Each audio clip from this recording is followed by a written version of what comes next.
pakai baju. Ya. Jadi persilakan ibunya untuk Baring. Setelah berbaring, kan tadi sudah kita jelaskan kita mau periksa apa. Nah, maka minta ibunya untuk melepaskan baju, telanjang dia. Menaikkan bajunya. Ya. Ketika dia mau menaikkan baju, kita sudah pegang selimut. Ya, naikkan. Waktu dia naikkan bajunya, selimut dipasang. Di mana pasangnya? Sampai kira-kira sebatas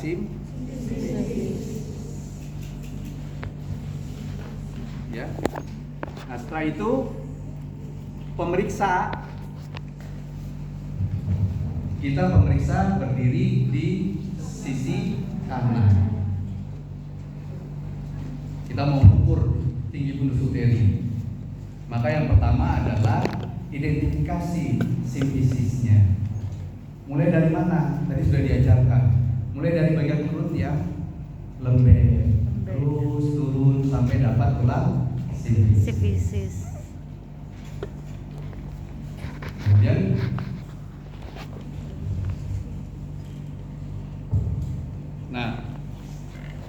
kalau sudah dapat tulang simfisisnya, kita cari meteran kain, siapkan untuk titik nolnya.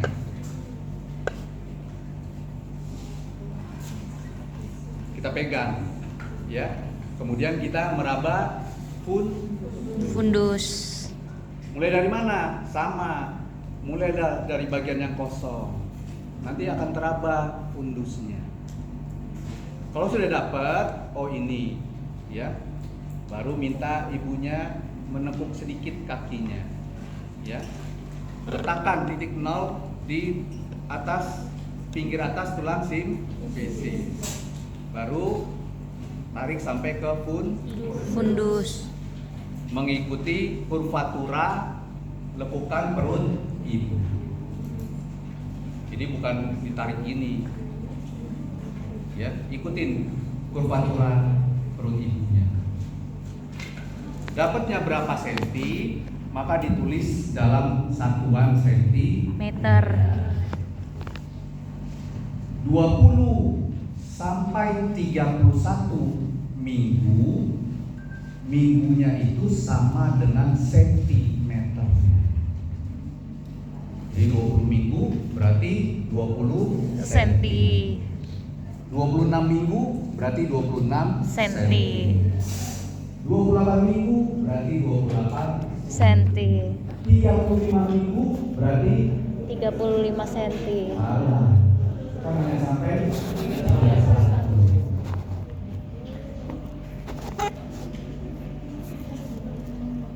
terus, jadi di atas 31 nggak sama lagi. Kapan disebut tidak normal? Kalau plus minusnya lebih dari 3 atau 4 cm atau lebih. Usia hamilnya 26 minggu. Kita dapatnya 27 cm. Masih normal kan? Masih. Usia hamil 26 minggu. Tapi kita dapatnya 24 cm. Masih normal kan? Masih. Karena selisihnya masih 1-2 cm. Usia hamil 28 minggu. Kita dapatnya 24 cm. Normal kan? Tidak. Berarti hamilnya kekecilan atau kebesaran? Kecilan. Hamil 28 minggu, kita dapatnya 34 cm. Normal kan?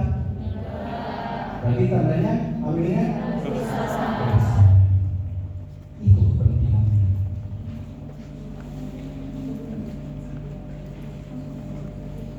Ya.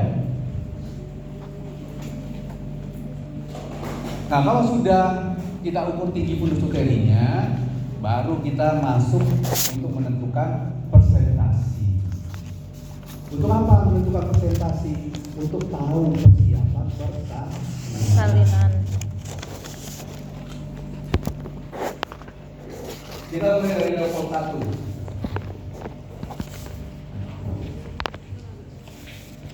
Karena kita mau mempalpasi supaya perut ibunya, otot perutnya tidak berkontraksi.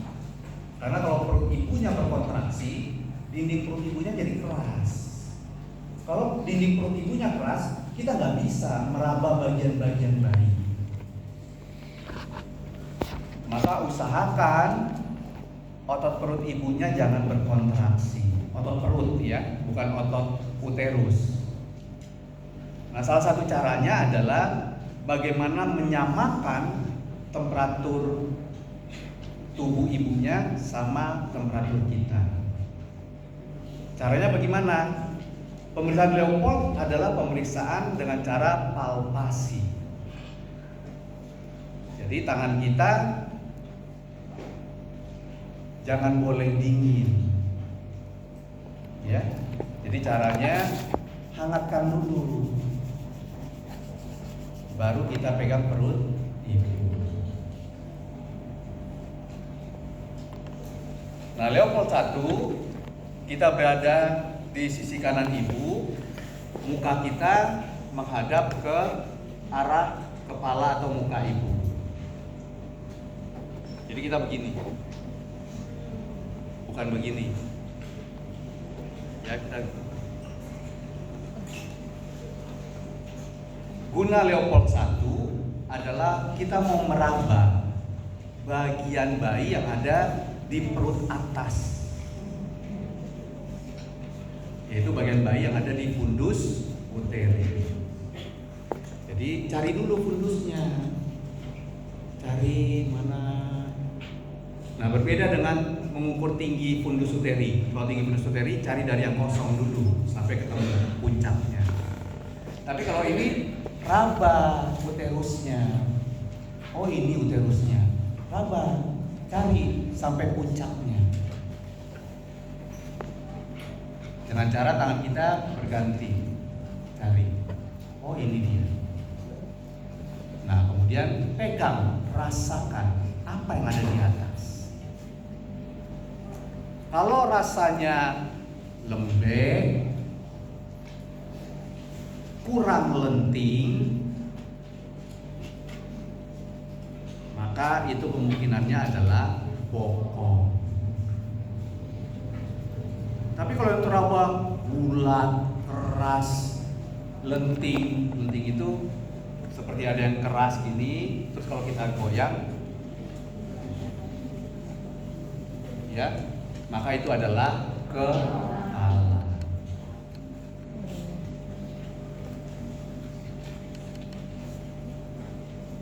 Tapi kalau yang kita raba bagian yang panjang, memapan istilahnya, memapan itu artinya terus dia bersambung, maka itu adalah punggung.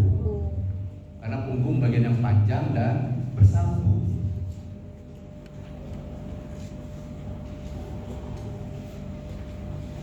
Jelas? Jelas. Ya.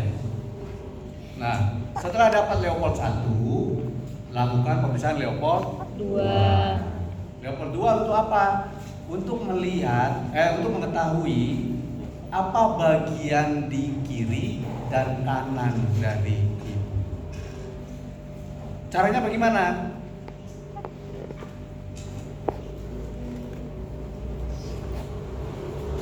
Ini udah bisa lagi balikan, nanti jadi kotor pula. Maaf, tangan kiri.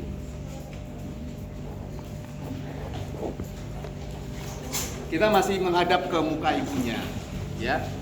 Maka ada dua cara untuk meraba apa yang di kanan, apa yang di kiri, ya. Cara yang pertama, tangan yang satu diam menahan, tangan yang satu lagi meraba dan merasakan. apa ini ya? Nanti kalau sudah tahu, oh ini, maka kebalikannya, yang ini menahan, yang ini meraba. Atau cara yang kedua, berganti-gantian. Ini merasakan, ini menahan. Ini merasakan, ini menahan. Turun lagi ke bawah. Tapi saya lebih suka cara yang pertama, tahan dulu, rasakan semua.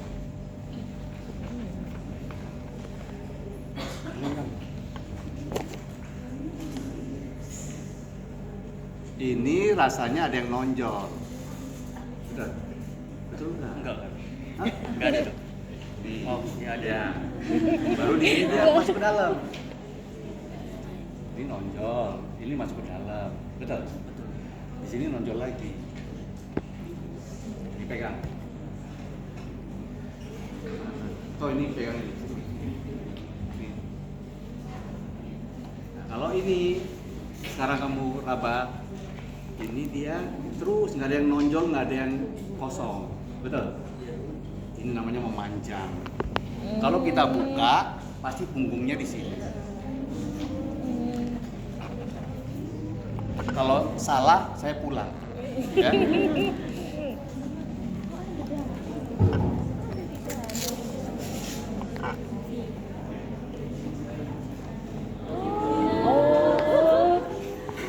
Punggungnya ada di. Jadi yang nonjol tadi kita raba yang ini. Terus tiba-tiba kosong. Baru teraba lagi ada yang nonjol-nonjol. Karena di sisi sini ada kaki, ada tangan.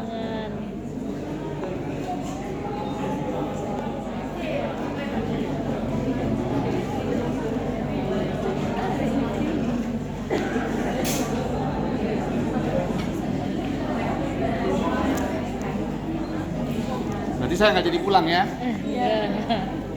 Itu untuk Leopold 2. Sama. Tapi kalau kalian raba di pinggir kiri atau pinggir kanannya teraba yang bulat, keras, berarti kepalanya di sini. Berarti kalau kepala di sini berarti dia lintang. Ya. Nah, Leopold 3 kita mau meraba bagian apa dari bayi yang ada di perut bagian bawah. Nah, kalau begitu kita mau meraba bagian bawah, posisi kita bagaimana? Tetap di sisi sebelah kanan, tapi sekarang kita menghadap ke kaki ibunya. Karena kita mau meraba bagian bawah. Jadi sama seperti tadi mencari fundus uteri, mulai pegang uterusnya, kemudian secara bergantian tangan kita cari. Oh, ini dia. Raba. Apa yang ada di bawah? Ya? Apa ini? Bulat, kurang bulat, lembek, keras, lenting enggak?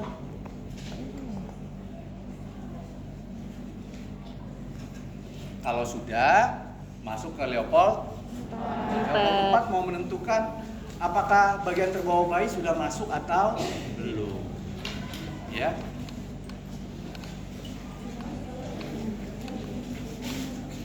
Sorry, tadi yang mencari bagian terbawah itu kita di Leopold 4. Ya. Di Leopold 3 kita langsung raba aja. Ya. Nah, Leopold 4 kita cari sampai ke bawah. Bagian terbawahnya di mana? Ya.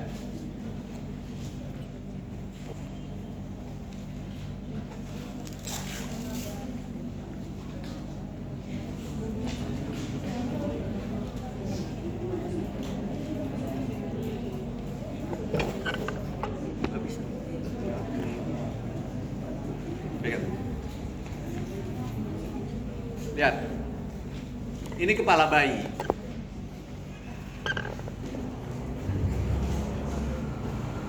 Jadi kalau dia sudah masuk ke pintu panggul, masuk ke pintu panggul.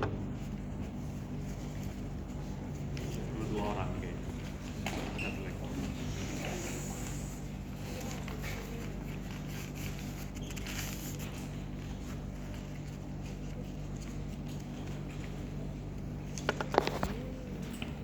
Tapi jangan bisa lihat.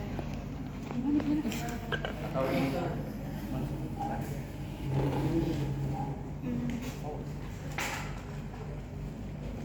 proses lihat, kalau kepala sudah masuk ke pintu panggul, ini pintu atas panggul, ya, maka tangan kita tadi kan bergerak bergantian, maka tangan kita ini kan kepala bayi, ya, gini biar bisa lihat, ini kan kepala bayi, maka tangan kita tidak akan bisa ketemu, karena ini ada tulang panggul, ini namanya divergen. Kalau divergen berarti kepala sudah masuk. Tapi kalau dia belum masuk, ini tulang pintu atas panggul, dia belum masuk, maka tangan kita akan ketemu kiri kanan, ketemu, kumpul tangan kita, konvergen, K. Jadi kalau ketemu berarti kepala belum masuk. Kalau konvergen berarti kepala belum Masuk. Cara yang kedua, digoyang kepalanya. Kalau kepalanya masih bisa goyang, berarti kepala belum masuk. Tapi kalau dia sudah masuk ke pintu panggul, di mana ada tulang-tulang panggul, maka kepala kalau kita goyang nggak bisa, karena ditahan oleh tulang panggul. Jelas? Oke.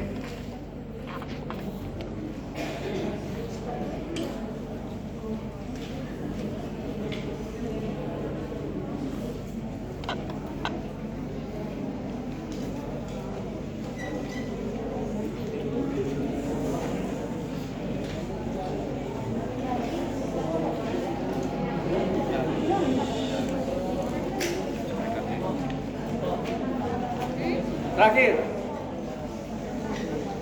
kita mau mendengarkan bunyi jantung bayi. Baik. Kalau ini nggak ada masalah, kalau ini, ya, tinggal kita nyalakan, udah letakkan, ya. Tapi kita pakai minyak dulu, ya, pakai pengantar suara, ya. Jadi dioleskan, baru tinggal didengarkan. Ya, di mana mau diletakkan? Bunyi jantung bayi, bunyinya berasal dari mana? Jantung. Anatomi jantung ada di mana? Kiri. Di dada bayi.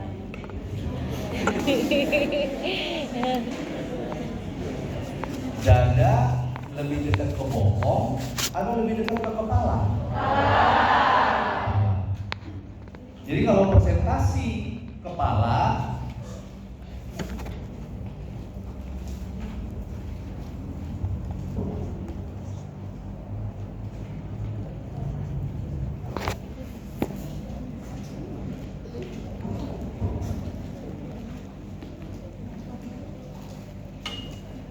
kalau presentasi kepala, berarti kepalanya di bawah. Presentasi itu definisinya adalah bagian terbawah bayi. Ya, jadi kalau presentasi kepala, berarti bagian terbawahnya adalah kepala. Jadi kalau kepala di bawah, berarti dadanya ada di daerah punggung, di bawah pusar. Tadi kita sudah lihat sama-sama, punggungnya ada di sini. Berarti kita taruh di sekitar sini.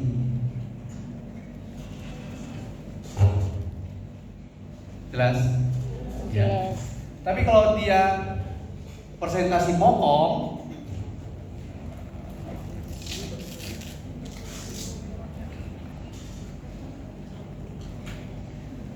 saya balik ya.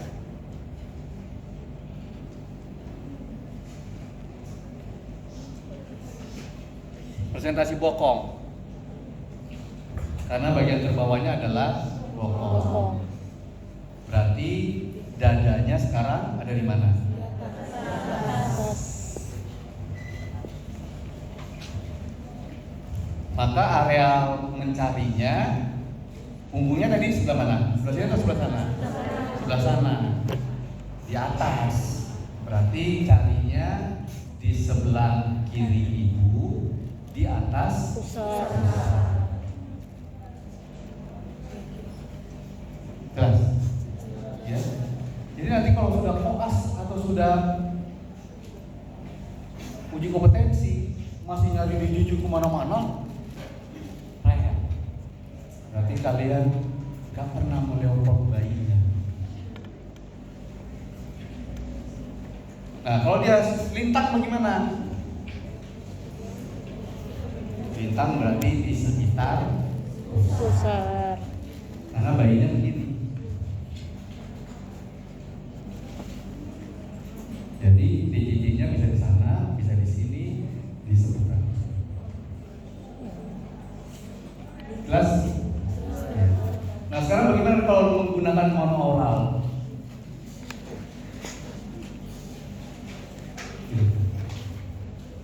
Kalau menggunakan monooral, kan kita tetap di sisi sebelah kanan, ya. Maka monooral, ya,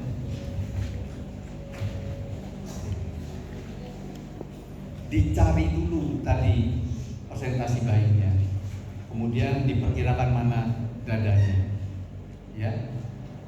Kemudian satu ditempelkan ke, langsung ditaruh di dinding perut ibunya, ya. Kemudian telinga kita satu untuk Dengar. Kalau kita sudah dengar, oh ini dia bunyi jantungnya, baru kita Lepas. mulailah menghitung. Kalau belum dapat, cari lagi.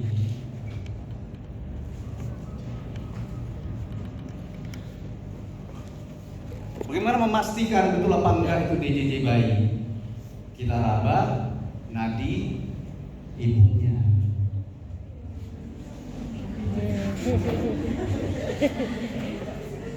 Waktu sudah dapat kita dengar, kita raba. Loh, kok sama? Kalau sama berarti itu bunyi jantung ibunya. Kalau beda, berarti itu baru bunyi jantung bayi.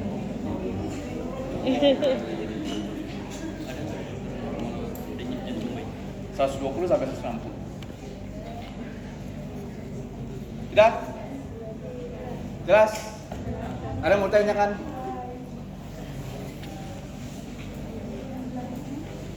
Oke, terima kasih.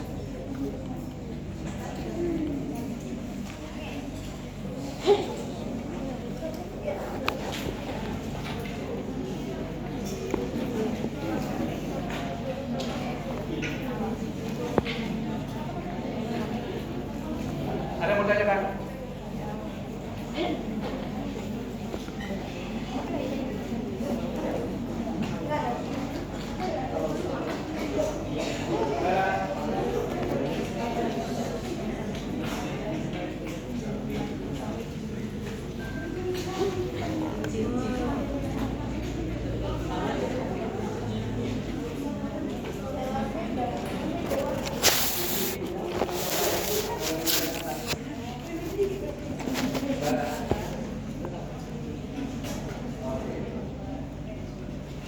Baiklah, silakan ke kelas. 120 sampai 166.